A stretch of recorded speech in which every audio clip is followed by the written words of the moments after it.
कामरान मुर्तज़ा साहब, आपसे करना चाहूंगी। मशवरा आपने सुना जो आज ताजिर बिरादरी की तरफ से दिया गया है। आप लोगों की मौलाना साहब से भी हाथ मिलाने की पीटीआई ने कोशिश की थी इस एहतजाज के सिलसिले में। सो आप समझते हैं कि किसी न किसी लेवल के ऊपर पीटीआई और आप जब भी जो मुलाकातें हुई लेकिन उसके बाद ऑब्वियसली कोई बात नहीं बन सकी, लेकिन कुछ नरमी बरतनी चाहिए अडियाला के बासी के साथ?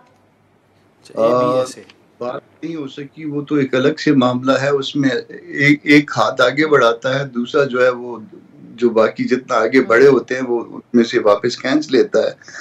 मैं मरवत साहब की भी बात कर रहा हूँ, मैं गंडापुर साहब की, अली अमीन साहब की भी बात कर रहा हूँ।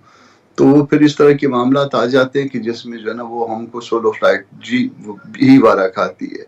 बाकी की बात दुरुस्त है कि अगर मुल्क में माशी इस्तेकाम लाना है तो पहले जो है वो सियासी इस्तेकाम होना चाहिए, और सियासी इस्तेकाम में उसकी सबसे पहली जो कंडीशन है वो कॉन्स्टिट्यूशन ने खुद इम्पोज कर दी है कि जो मुल्क को चलना है वो चोजन रिप्रेजेंटेटिव्स के जरिए चलना है। यहाँ पे जो हुकूमत है उसमें एस्टेब्लिश के नुमाइंदे, मैं अगर आप नाम चाहें तो नाम मैं दे देता हूँ। वैसे सबको पता है कि कौन कौन से वजीर जो है ना वो एस्टेब्लिशमेंट के नुमाइंदों के तौर पे शामिल है। नून के नुमाइंदे और दस्तूरी उहदों पे पाकिस्तान पीपल्स पार्टी, एमपी नाराज। तो इस तरह से ये चूचू का मुरब्बा नहीं चलता। एस्टेब्लिशमेंट ने ताकत के जोर पे तमाम उहदे या तमाम जो है ना ऐसी मिनिस्ट्रियां, पहले एक रवायती तौर पे 2-3 मिनिस्ट्रियां तो उनको उनके कंट्रोल में होती थी। अब रिमेनिंग कंट्रोल भी जो है वो शहबाज गवर्नमेंट ने वो उनके हवाले एस्टेब्लिशमेंट के हवाले कर दिया हुआ है। तो इस तरह से अगर मामला चलेंगे तो नहीं हो।